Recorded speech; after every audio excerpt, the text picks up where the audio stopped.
Well, good evening. Good evening. This is Pastor Michael Eady. God bless each and every one of you, and welcome to another Wednesday night Bible study. And I see who is coming for the gold this day. Yvonne Olive is coming for the gold. My sister gets the silver, and Diane Sanders gets the bronze. Come on now. Well, Gloria, we're just glad you're here. Thank God for you.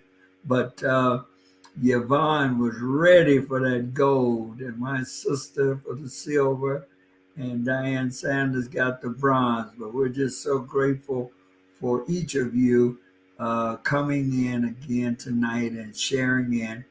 It's always a blessing to be with the saints. And God bless you, Kathy and Rosie. All right, Brother Perry. Thank you so much for coming in. Thank God for you. And Reby, good to see you.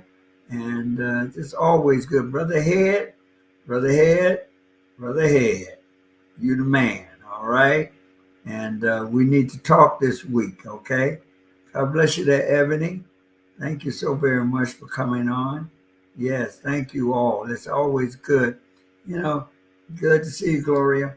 Uh, the the sisters, they're going to line up, and it's always exhilarating to share a moment with the ladies of the Lord.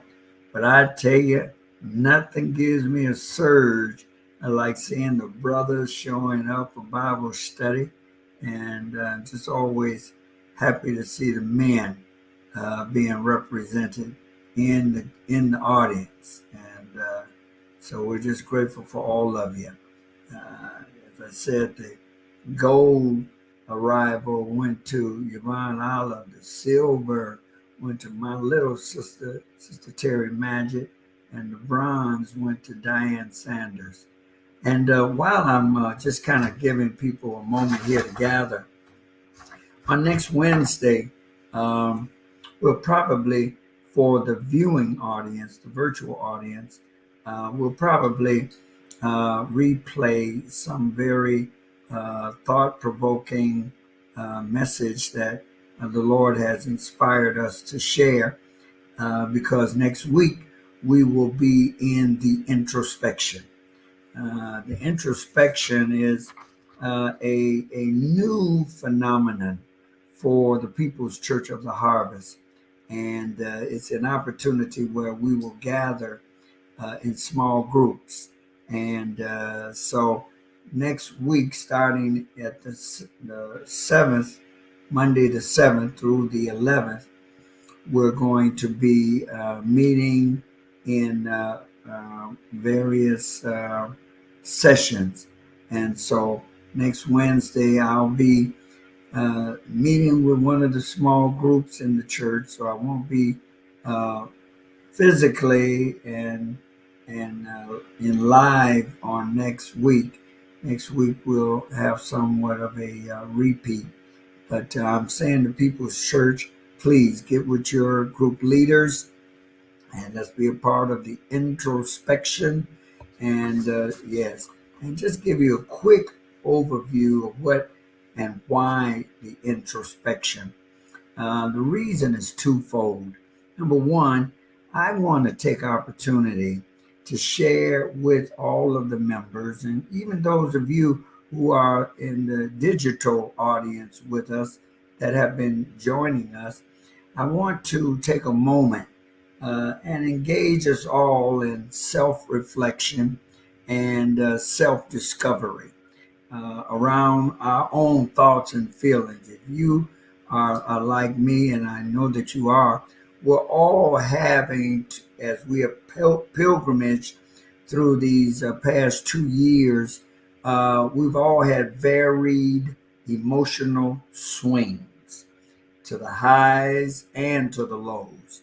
But secondarily, I want to determine we have a 2022 theme, as you've been hearing me minister for the past number of weeks: new grace, new space, new place. I'm curious to know, what is that saying to you as a hearer, believer? coming to these settings? Is it prompting you to be charged up with optimism and possibility for what lies ahead? Or is it posing some threats to your mind and some emotions of fear and cynicism and doubt, as we sometimes may find ourselves being challenged within about tomorrow, what it will bring, and even if we have what it takes to face it? But I will tell you this as we're about to transition into the Bible study, that the goal is to bond as a unit of believers, and we're going to be very transparent, and we want to discover what space, what grace, what place that God has providentially provided and crafted and ordered. And I want you to know that the Lord has impressed me that all of what we have traveled through and what this pandemic was to provide is that we will realize our own personal good and our personal aspirations, and at the same time to actualize the divine purposes of God to advance his kingdom. So please be a part of it.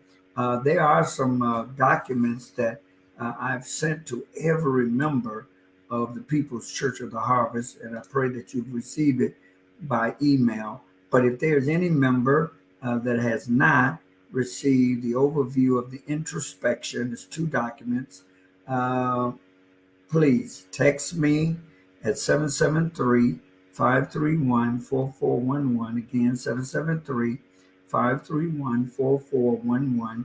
We will make sure that we get that to you. And then if there's any of our digital members, and not members in the sense of members, but in the sense of that you've been attending, because we want to engage you.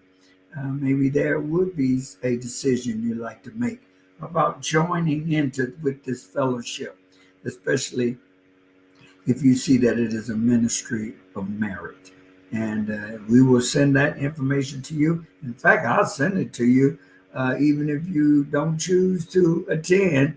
It's just something to share as a type of Bible source and resource. Again, you can text me at 773-531-4411, and I'll get that information to you, members or our digital viewing audience. Okay? All right. Let's go right into the lesson on tonight. We are in the 13th chapter of Romans, and we've been traveling through. And this last segment of lessons that began with Romans in the 12th chapter, we are in the relational aspect of the study of the book of Romans. And we've dealt with, in the earliest of this segment, we've dealt with what does a relationship to God look like? What does a relationship to the gifts of the Spirit look like? What does a relationship to believers look like? And then what does a relationship to unbelievers look like? Well, tonight we're going to look at what does a relationship to government look like. Okay? So with that being said, I'm certain that you have, many of you probably would have the 13th chapter in a Bible, King James Version, probably. Many would have. But what I like to do, in the sake of time, I'm going to read the 13th chapter, verses 1 through 7, because that's probably where we will focus the most. But I'm going to read it from the Amplified version, okay? And so you can follow along with your King James, but give an ear to hear the language in the Amplified. Again, This is a predominantly Gentile church. This is a church that has a very large Jewish constituency. And Paul has been kind of merging and giving them to coalesce as two bodies of believers to become one, two that come from different references, one from more of a pagan background, the other from more of a legalistic religious background, but both are now being brought into a relationship to one another, first of all, but also in a relationship to Christ, and he wants them to understand how significant their coming together represents. So I'm going to begin reading. Again, I'm going to read it in the Amplified version. And what the focus is at this particular juncture is, what is a Christian or believer's relationship to government? Okay. And we are being, in real time. Hey, good to see you there, Mark. In real time, we are engaged in a relationship to government. We're watching our government take on some unusual direction, and it can suggest to us a form of response or behavior, but the Word of God is going to help us to get our bearings around what should be a believer's response to government. Okay? And it reads, Amplified version: let every person be loyally subject to the governing civil authorities, for there is no authority except from God, by his permission and by his sanction. And those that exist do so by God's appointment. Therefore, he who resists and sets himself up against authorities resists what God has appointed and arranged in divine order. And those who resist will bring down judgment upon themselves, receiving the penalty due them. For civil authorities are not a terror to people of good conduct, but to those of bad behavior. Would you have no dread of him who is in authority? Then do what is right, and you will receive his approval and commendation. For he is God's servant for your good. But if you do wrong, you should dread him and be afraid. For he does not bear and wear the sword for nothing. He is God's servant to execute his wrath, punishment, vengeance on the wrongdoer. Therefore, one must be subject not only to avoid God's wrath and escape punishment, but also as a matter of principle and for the sake of conscience. For this reason, you pay taxes. For the civil authorities are official servants under God, devoting themselves to attending to this very service. Render to all men their dues. Pay taxes to whom taxes are due. Revenue to whom revenue is due. Respect to whom respect is due. And honor to whom honor is due. All right, well, with that being said, let me just start out, and I think that it's important, and I am going to have to reference another segment of the scriptures. I'm going to go to Matthew in the 22nd chapter. And, this matter about how our relationship should be to government can be tricky. Okay. And what makes it tricky is the fact that on one side, we do not have a challenge or problem with complying with government. But then there are other aspects and things about government and some of what government either provides or government condemns or maybe allows or whatever. And sometimes we as believers, we're a little challenged with, how government is playing out. And, are we to honor everything that the government puts before us? And I think that it's important for me to set this up from the very beginning with a understanding when the people in Jesus's time, they brought a kind of tricky question to him.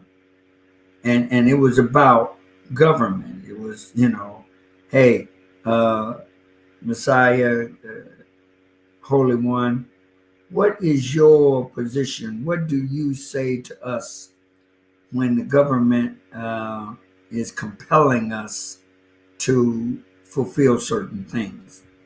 And the 22nd chapter of Matthew, and I'm going to start at the 15th verse. This was the Pharisees that came, Pharisees, religious folks. And they came and they wanted to know from Jesus, okay.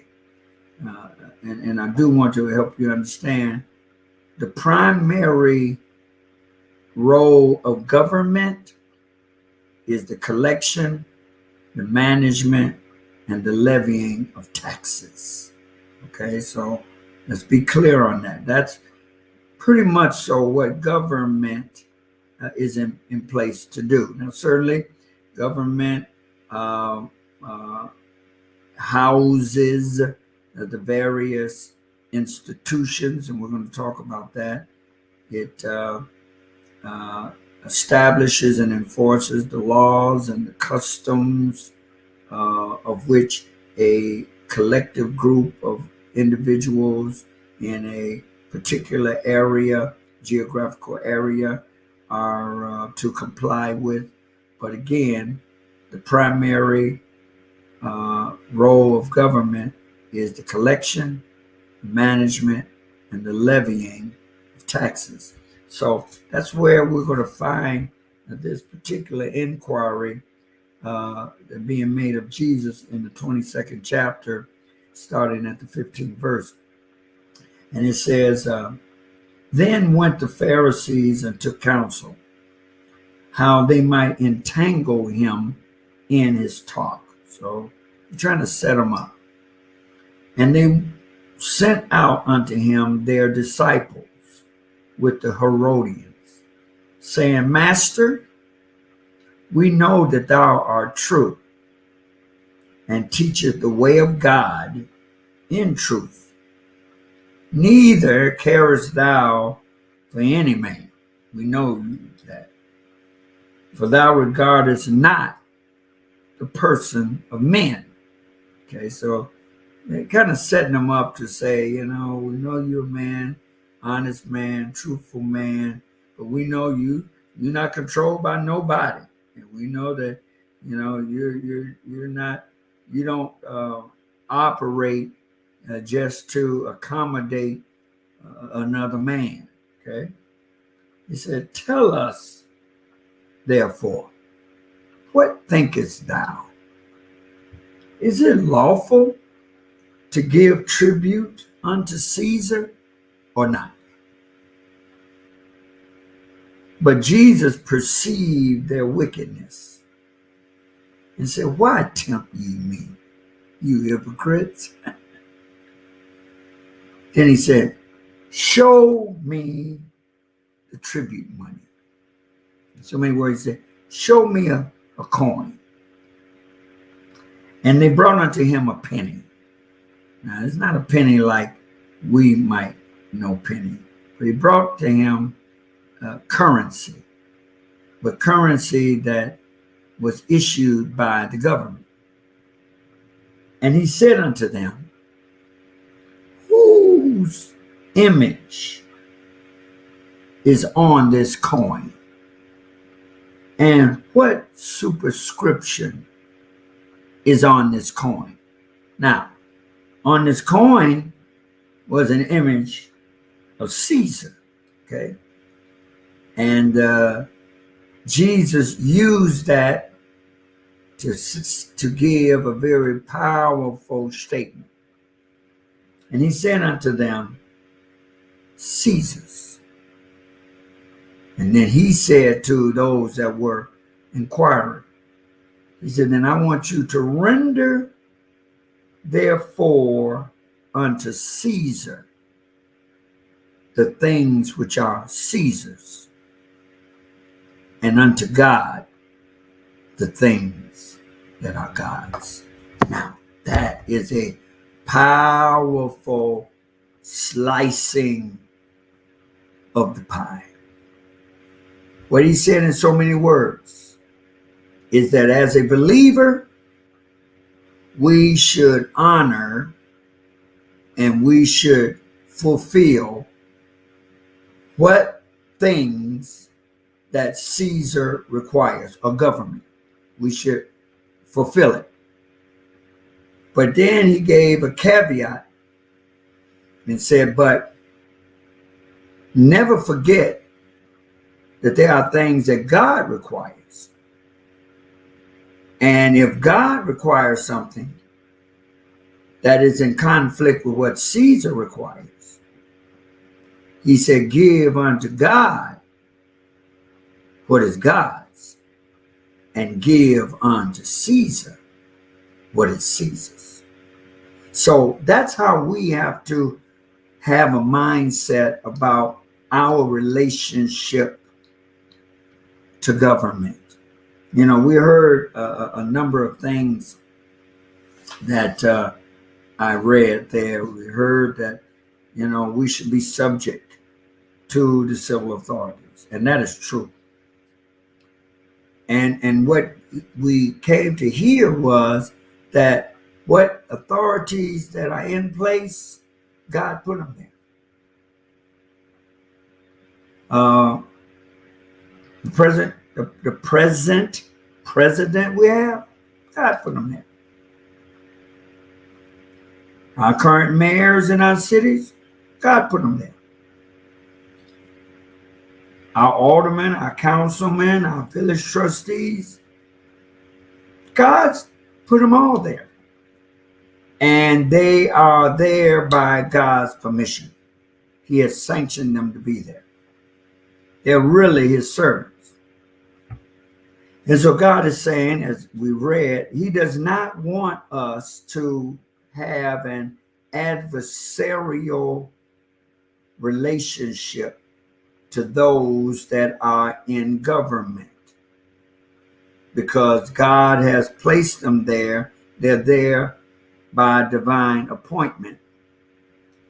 And he's warning us that if we are ones to dishonor what the government has put in place, that the government is prepared to enforce whatever penalties that can be leveled whenever we dishonor the laws of the land.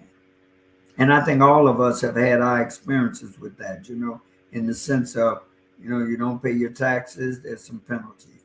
You run red lights, there's some penalties. You, if a person takes property or values that belong to someone else, there's penalties. Um, there's penalties in terms of if we are purchasing a home and we don't pay the mortgage, uh, there's penalties that are leveled against us, and the government stands behind those who enforces it. There's all sorts of things, and we live through them all every day. We know them.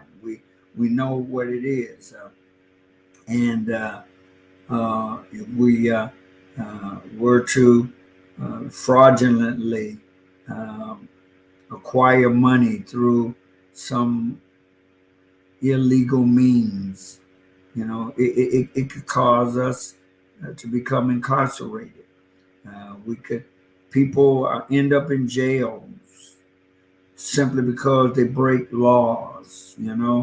People are in jail for violating others, for destroying property, for not paying taxes. Okay, uh, there's all sorts of things, and so he is saying to us that as a believer, we should have a desire to want to fulfill what is expected of us as believers as it relates to government. And it said, for civil authorities are not a terror to people of good conduct, but those of bad behavior. See, we don't have to fear the law, because the law is in place for the lawless. Uh, that's what government and laws represent. It's really not for good people. It's not for people that's going to uh, not violate others. People are going to be fair. People are going to comply and fulfill all that is expected of them. People that are going to uh, pay their bills, and people that are not going to try to defraud in any way. The law is not for those kind of people. The law is for people who are trying to take advantage of circumstances and conditions and even people. So he is saying that we don't have to dread uh, about what the role of government will play in our lives when we are planning to do what's right. Okay, that's what it's simply saying. And it said, "For he is God's servant for your good." So uh, these mayors, these county commissioners, these senators, these congressmen, etc., governors, and all, actually, they're all servants of God.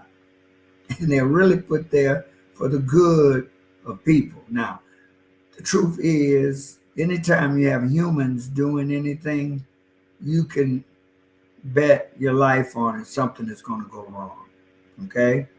And we have seen that to be the case.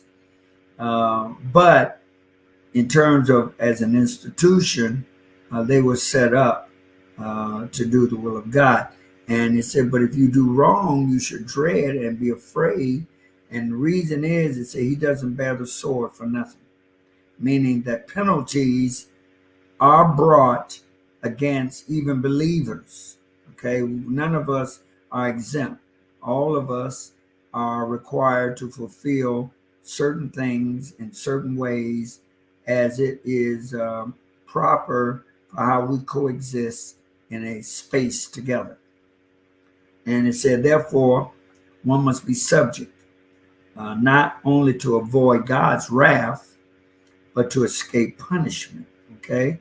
Uh, we should do the right thing and respond in the right way in light of government laws uh, and etc. Paying taxes, paying our rents, paying our tuitions, um, not forging anybody's name on checks, and not going online and trying to tap into somebody's bank account.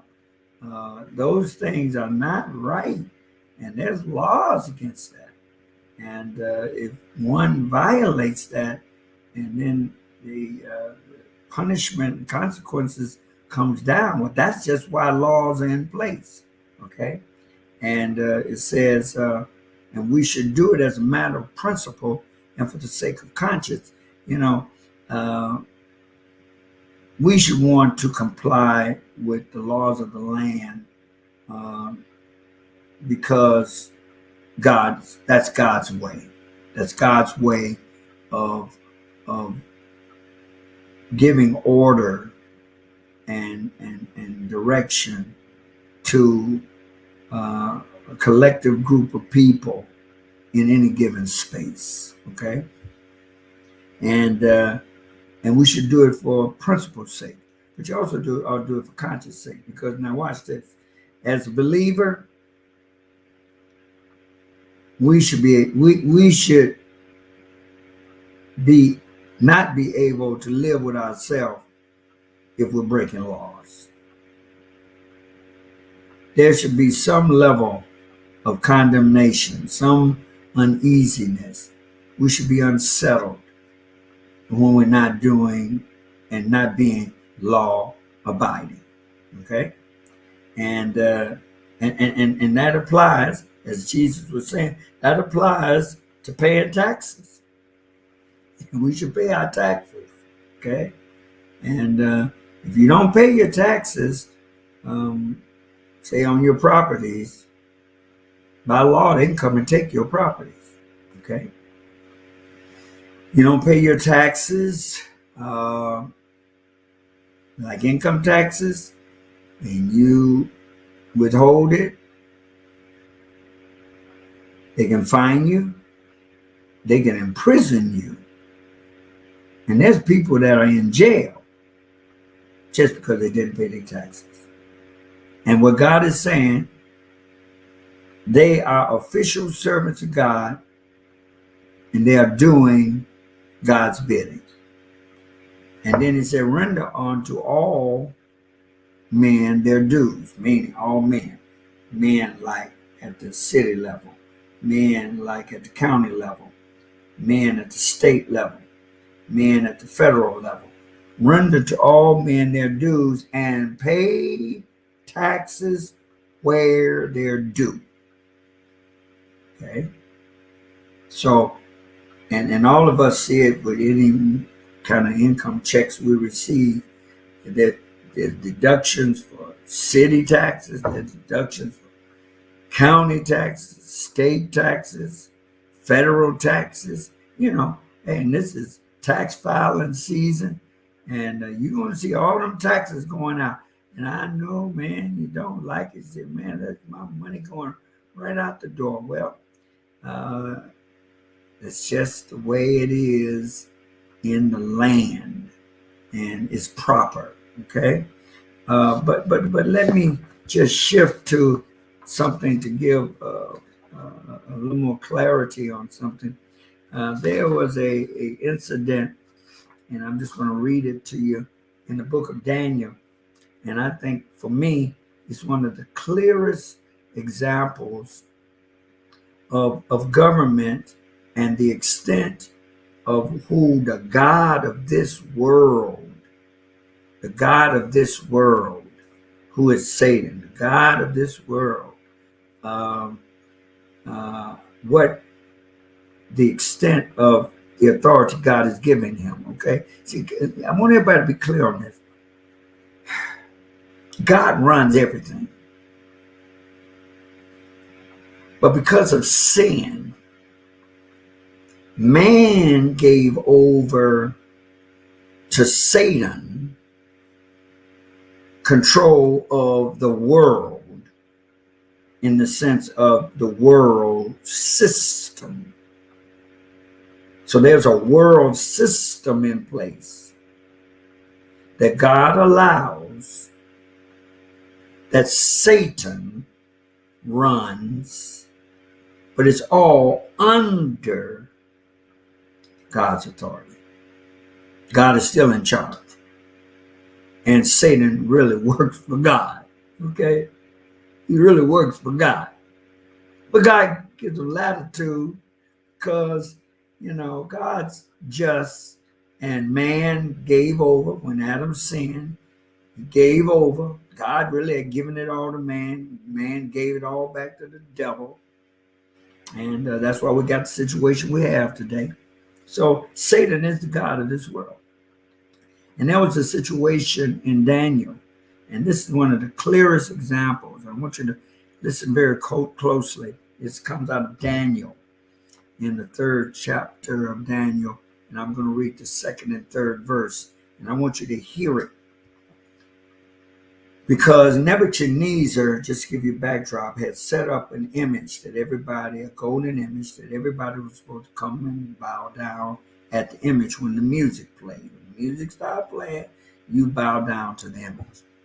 Well, when he was setting it up to announce it to everybody in the land, he, and I'm going to read the scripture and it's going to describe what occurred. Daniel 3 and 2. Then Nebuchadnezzar the king sent to gather the princes, the governors, the captains, the judges, the treasurers, the counselors, the sheriffs, and all the rulers of the province to come to the dedication of the image which Nebuchadnezzar had set up. Okay? So again, he built this massive golden image that everybody was supposed to bow down to. But let me read something to you in the 4th verse. And he said, to you it is commanded, fall down and worship the image. And the 6th verse said, and whoso falleth not down shall be cast into a burning fiery furnace. Okay? Now, what that helps us to see as an image is the power of the God of this world and his direction and control of the world's system. And let me tell you what princes, governors, captains, judges, treasurers, counselors, sheriffs, and rulers represent. Princes represent the spiritual and demonic realm. Governors represent politics. Captains represent police and military. Judges represents the judicial system or the courts. Treasurers represents the financial system, money. Counselors represents the legal system, lawyers. Sheriffs represents criminal justice, jails, detention centers. Rulers represents social and educational. So the God of this world, and the term Nebuchadnezzar, by the way, means protector of the boundaries. The God of this world is in charge of the things that I just articulated. And we live within the context of that. But also, we, yes, must be prepared to comply with what is reasonable, sensible, just, and fair. But anything that gives us to become adverse to God, we have to take our positions as believers. And there are things that no matter what those areas that I just spoke to, if there's anything in any one of those categories that crosses the line about our biblical allegiance to God, Jesus said, render unto Caesar the things that are Caesar's, and then render unto God the things that are God's. And we as believers have to be able to make that kind of distinction. And so I want to say to you, comply with government when it is and often is within the boundaries of a godly witness and a moral conscience. So we can always comply when it is within the realm of what we know God would want. And that means coexisting in society together, respecting rights, respecting property, honoring the laws of the land. And we must also, as believers, understand the range of government that it spans: political, social, judicial, financial, military, legal, criminal. And all of those are systems within this world system that the God of this world has been granted to oversee. But we must be always beware when Satan, as the God of this world, bears down heavily with things that are out of sync with Bible order. And we, as believers, have to understand and know that. And we must safeguard ourselves and our interests from any of that, first and foremost, by knowing how to engage in spiritual warfare. And so when things begin to press down and the God of this world becomes and tries to close in and really would try to crush us, even with the way that the laws of the land and the order of things are set up, man, you better have a prayer life, and you better know how to pull down some strongholds, and you better know how to block and stop some things when the devil is trying to level unfair, undue consequences in your life. And when you come to that place, let me tell you, God will give you to prevail every time, and you'll be able to overcome and advance. And so I just want to encourage all of you that we as believers have a relationship to government, and we should comply with the laws of the land, and we should remember what Jesus said: render unto Caesar the things that are Caesar's, but never forget, render unto God the things that are God's. God bless you, and God keep you. Listen, again, I want you to remember the People's Church of the Harvest. Let me tell you, we are pressing through, but we really need financial support. We need you to share regularly. We need you to share bountifully. And People's Church, let's stand together. We got to walk together. And we got to make sure that everything remains in place. You know, we're a 5-star group. We're not the biggest group, but we are 5-star all the way. And it takes finance to make it all happen. So you can go to Cash App, $ People's Church Kojic, or you can mail it in and listen, keep mailing, mail that money in. Come by there and drop it off. Just come by there and drop it off. Leave it at the church.